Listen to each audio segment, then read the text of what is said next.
Shirley adalah sosok yang dikenal di kampung kecil itu sebagai perempuan yang hidupnya penuh luka. Setiap malam, dia tenggelam dalam botol minuman keras yang seolah menjadi pelarian dari kenyataan. Kampung tempat Shirley tinggal, di pinggiran kota yang sepi, juga tak banyak menawarkan harapan bagi wanita seusianya. Di antara rumah-rumah beratap genteng merah, Shirley berjalan tanpa tujuan, matanya merah dan langkahnya goyah. Sahabatnya, Najwa, sudah sering berusaha membujuk Shirley untuk berhenti, tapi semua itu seperti suara angin yang berlalu. Malam itu, setelah minum bersama Dika dan Fawaz di sebuah warung kecil, Shirley merasa sesuatu berbeda. Tubuhnya mulai lemas, kepala berputar, dan pandangan menjadi kabur. Ia terjatuh di pinggir jalan, pingsan. Dalam kegelapan pingsannya, dunia lain terbuka, dunia yang jauh dari kesadaran manusia biasa. Sesuatu yang tak pernah ia bayangkan sebelumnya. Saat Shirley terkapar di pinggir jalan, kesadarannya melayang jauh. Ia tidak tahu berapa lama telah pingsan, tapi yang jelas, sesuatu yang aneh mulai terjadi dalam benaknya. Dalam dunia antara sadar dan tak sadar itu, Shirley melihat bayangan hitam pekat yang menyelimuti sekelilingnya. Suara gemuruh menggelegar terdengar di kejauhan, seperti ribuan orang merintih dalam kesakitan yang tiada akhir. Ia mencoba membuka mata, tapi matanya terasa berat sekali. Tiba-tiba, ia merasa seperti jatuh dari ketinggian yang sangat jauh, tubuhnya terbakar oleh api yang tak terlihat, dan hawa panas yang membakar dada membuatnya terengah-engah. Di hadapannya, terbentang sebuah lembah luas berapi, penuh dengan bayangan hitam yang menangis dan menjerit. Semua tampak begitu nyata, seram, menakutkan, dan penuh kesedihan. Namun di tengah kengerian itu, sebuah suara lembut namun penuh wibawa memanggilnya. Suara itu berkata, "Shirley, semua ini adalah akibat dari pilihanmu, ingatlah, pintu taubat masih terbuka, jangan biarkan dirimu terperangkap selamanya." Shirley terbangun dengan napas terengah-engah, tubuhnya basah oleh keringat dingin. Ia memandang langit yang mulai gelap, rasa takut dan penyesalan membanjiri hatinya. Keesokan harinya, Shirley duduk termenung di teras rumahnya yang sederhana. Bayangan neraka yang dilihatnya malam tadi terus menghantui pikirannya. Rasa takut yang dalam merayap di dalam dadanya, membuat jantungnya berdebar tak karuan. Najwa, sahabat setianya sejak kecil, datang mengunjunginya. Ia membawa segelas teh hangat dan duduk di samping Shirley dengan penuh perhatian. "Shirley, kamu terlihat berbeda.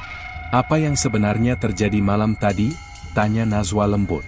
Shirley terdiam sejenak, lalu perlahan mulai bercerita tentang mimpi mengerikannya, tentang api neraka, teriakan yang tak kunjung henti, dan suara yang memperingatkan dirinya untuk bertobat. Dika dan Fawaz, teman dekat Shirley, juga mulai curiga dengan perubahan sikapnya. Mereka mencoba mengajaknya bicara, tapi Shirley lebih sering menyendiri, merenungi hidupnya. Namun, di balik ketakutan itu, tumbuh benih harapan. Shirley mulai bertanya pada dirinya sendiri, apakah masih ada kesempatan untuk mengubah hidup? Tetapi dunia nyata tidak semudah itu. Godaan lama, minuman keras, dan kebiasaan buruknya masih membayangi, menariknya kembali ke jurang yang hampir membuatnya kehilangan segalanya. Hari-hari berlalu, tapi kegelisahan di hati Shirley tak juga reda. Setiap kali ia mencoba menjauh dari botol minuman keras, bayangan neraka yang ia lihat saat pingsan kembali menghantui pikirannya. Dika dan Fawaz, yang dulu sering menemani malam-malam mabuknya, mulai memberikan perhatian lebih. Mereka berdua berusaha mengajak Shirley ikut ke pengajian yang diadakan di masjid kampung. Najwa, dengan penuh kasih, selalu ada di sisi Shirley. Ia mengingatkan, "Shirley, Allah itu Maha Pengampun. Kalau kamu mau berubah, Allah pasti terima taubatmu."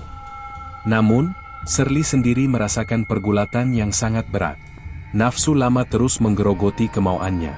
Suara hati yang berkata, "Ini bukan aku ingin berubah," beradu dengan godaan yang seakan memanggil kembali ke kebiasaan lama.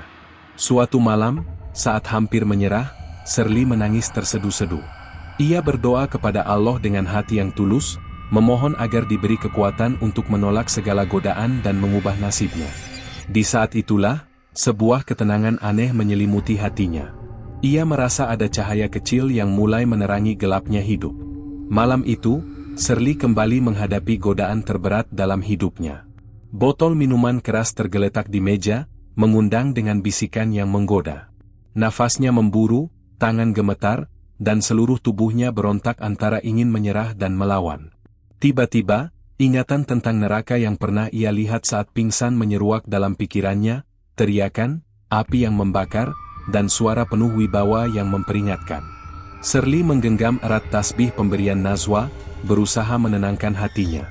Ia menundukkan kepala, berdoa dengan sepenuh jiwa, memohon ampunan dan kekuatan dari Allah. Dalam doa itu, Shirley merasakan getaran dalam dirinya, seolah ada tangan tak kasat mata yang meraih dan mengangkatnya dari jurang kegelapan. Dengan air mata mengalir, Shirley bangkit dari kursi dan membuang botol itu keluar jendela. Ia tahu, ini adalah saatnya untuk benar-benar berubah. Walau jalan di depan masih berat dan malam itu Shirley kembali pingsan, tapi bukan karena mabuk seperti sebelumnya. Kali ini, kesadarannya terbang ke sebuah tempat yang jauh lebih mengerikan dari mimpi sebelumnya. Ia melihat neraka dengan lebih jelas, api yang membara, makhluk-makhluk yang menderita, dan suara jeritan yang menghancurkan jiwa. Namun, di tengah kegelapan itu, Shirley juga melihat secercah cahaya, seolah-olah Allah masih memberi ruang bagi hambanya yang ingin kembali.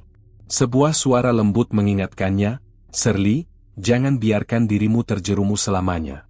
Pintu taubat masih terbuka, dan Allah Maha Pengampun." Kali ini Shirley benar-benar menangis, menyesali semua kesalahannya. Ia berjanji dalam hati, akan berjuang untuk tidak kembali ke kehidupan lamanya. Ketika Shirley terbangun, tubuhnya lemah, namun jiwanya terasa lebih kuat. Ia tahu perjuangan belum usai, tapi cahaya harapan itu kini menjadi penuntun jalan hidupku. Setelah pengalaman mengerikan itu, Shirley mencoba bangkit dari keterpurukannya. Ia mulai menolak ajakan mabuk dari Dika dan Fawaz, meski godaan itu sering datang tanpa henti. Najwa tetap setia mendampingi, mengingatkan Shirley akan janji hatinya dan kasih sayang Allah yang tak terbatas. Namun, perubahan itu bukan tanpa perjuangan. Beberapa kali Shirley hampir tergelincir kembali, merasa lelah dan putus asa. Lingkungan dan kebiasaan lama masih menjadi musuh terbesarnya. Tapi Shirley terus berdoa, menahan diri, dan mencari kekuatan dalam zikir dan doa. Sedikit demi sedikit, cahaya dalam hatinya semakin terang. Waktu terus berjalan. Shirley kini bukan lagi sosok yang sama. Perjalanan panjangnya dari kegelapan menuju cahaya mengajarinya arti kesabaran dan keikhlasan. Dia mulai aktif di pengajian kampung, membantu orang lain yang sedang berjuang seperti dirinya dulu. Hubungan dengan Najwa, Dika, dan Fawaz pun mulai membaik, terutama karena mereka melihat perubahan nyata dalam diri Shirley. Shirley tahu, perjalanan taubat ini bukan sekadar soal meninggalkan minuman keras, tapi juga tentang memperbaiki diri di hadapan Allah dan manusia. Di malam yang tenang, Shirley berdoa dalam hati, "Ya Allah, terima kasih Engkau masih memberi aku kesempatan. Aku akan terus berusaha menjadi hamba-Mu yang lebih baik." Cerita Shirley mengingatkan kita semua, bahwa selama pintu taubat masih terbuka, tidak ada yang terlambat untuk berubah.